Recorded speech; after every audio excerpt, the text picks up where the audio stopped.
दुनिया सोती थी पर दुनिया की जीभ जागती थी। सवेरे देखिए तो बालक वृद्ध सबके मुंह से यही बात सुनाई देती थी। जिसे देखिए वही पंडित जी के इस व्यवहार पर टीका टिप्पणी कर रहा था। निंदा की बौछारें हो रही थी, मानो संसार से पापी का पाप कट गया हो।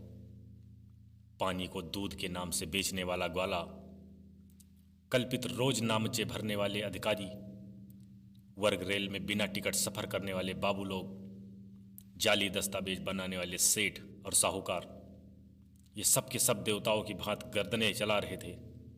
जब दूसरे दिन पंडित आलोपी दीन अभियुक्त होकर कांस्टेबलों के उनके हाथों में हथकड़ियां, हृदय में ग्लान और क्षोभ भरे लज्जा से गर्दन झुकाए अदालत की तरफ चले तो सारे शहर में हलचल मच गई।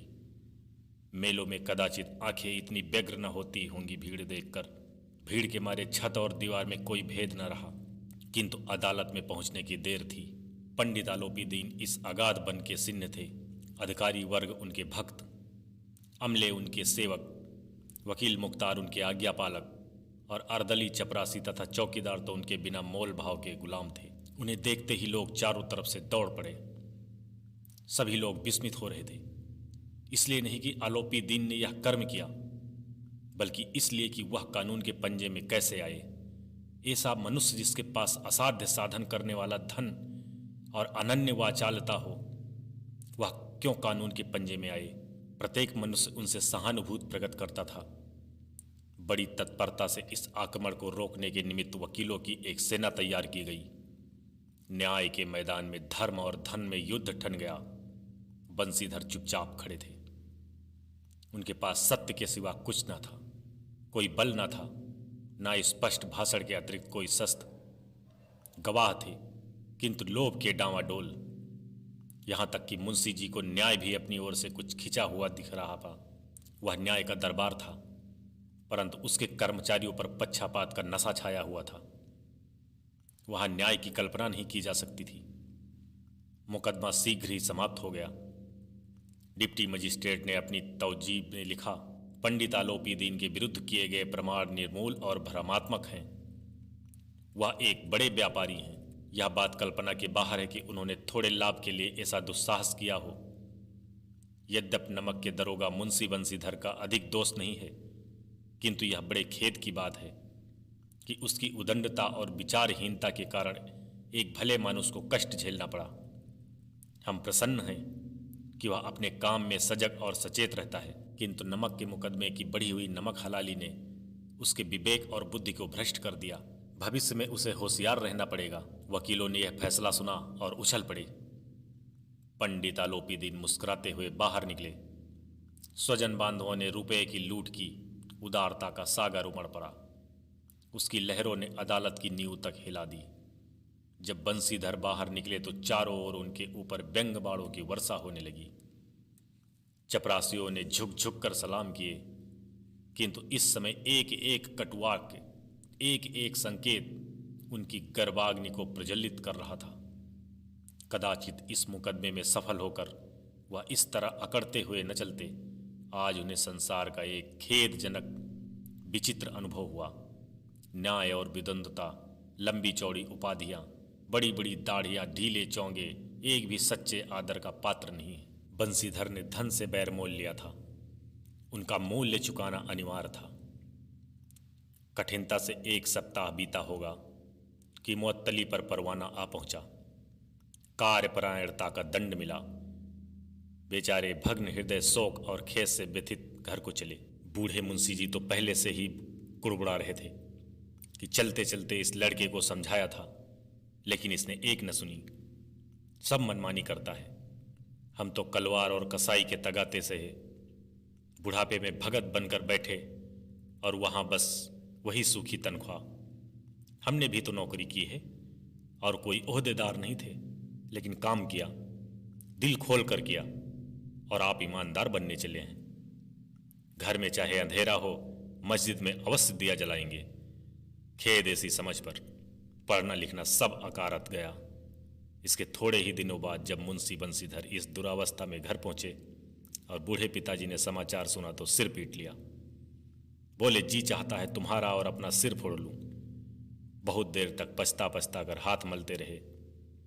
क्रोध में कुछ कठोर बातें भी नहीं कही, और यदि बंसीधर वहां से टल न जाता तो अवश्य ही यह क्रोध विकट रूप धारण करता।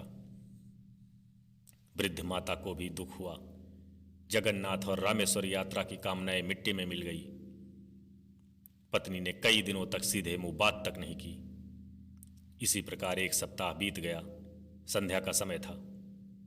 बूढ़े मुंशी जी बैठे बैठे राम नाम की माला जप रहे थे। इसी समय उनके द्वार पर सजा हुआ रथ आकर रुका। हरे और गुलाबी पर्दे, पछिए बैलों की जोड़ी, उनकी गर्दनों में नीले धागे, सींग पीतल से जड़े हुए, कई नौकर लाठियां कंधों पर रखे साथ थे। मुंशी जी अगवानी को दौड़े। देखा तो पंडित आलोपी दीन है। झुककर दंडवत की और लल्लो चप्पो की बातें करने लगे। हमारा भाग्य उदय हुआ जो आपके चरण इस द्वार पर आए। आप हमारे पूज्य देवता हैं।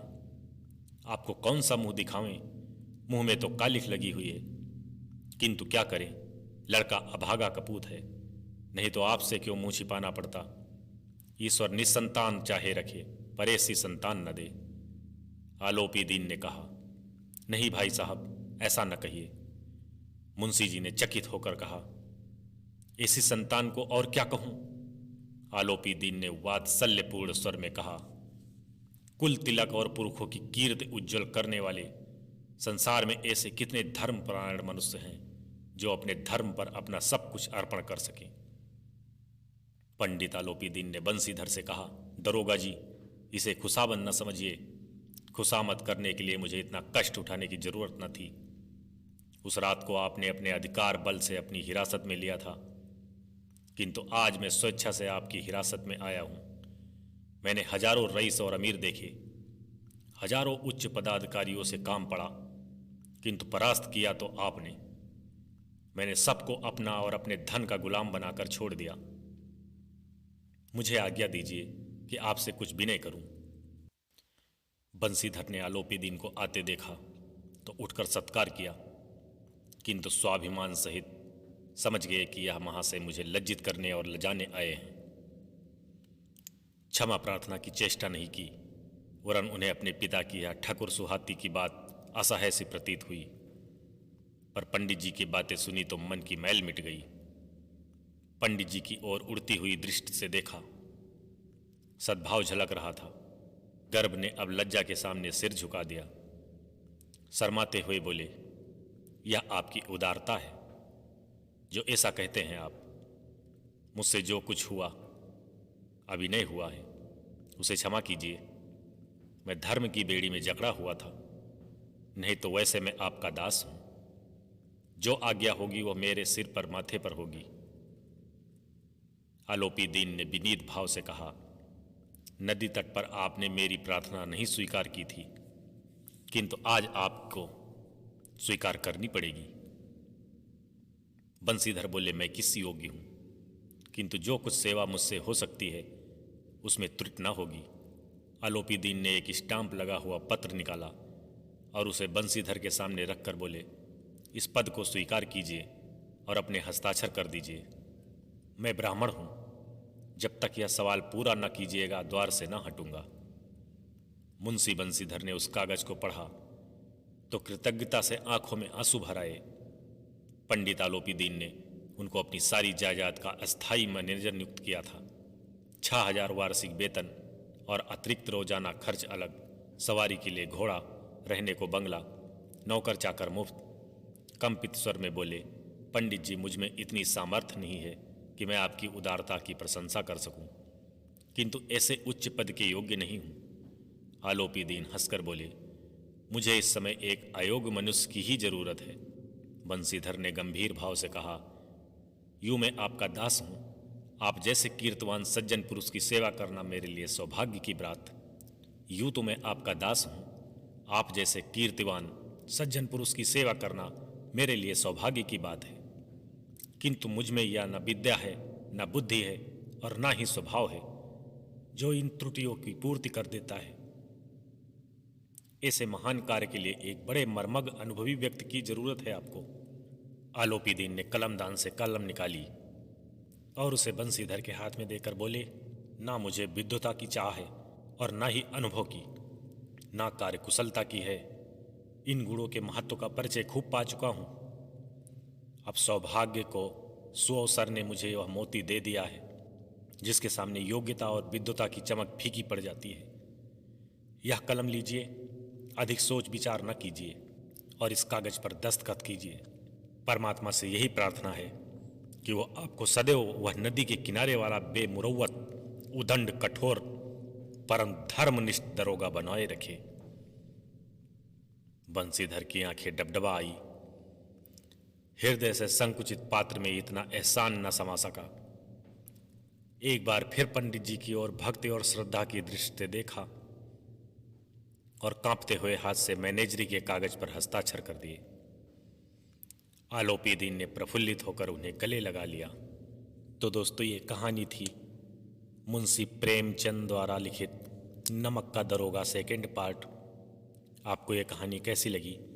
अगर ये कहानी आपको अच्छी लगी तो कृपया हमारे चैनल को सब्सक्राइब करें और वीडियो को लाइक करें। हम ऐसी कहानियाँ आपके लिए लाते रहेंगे। धन्यवाद। जय श्री राम।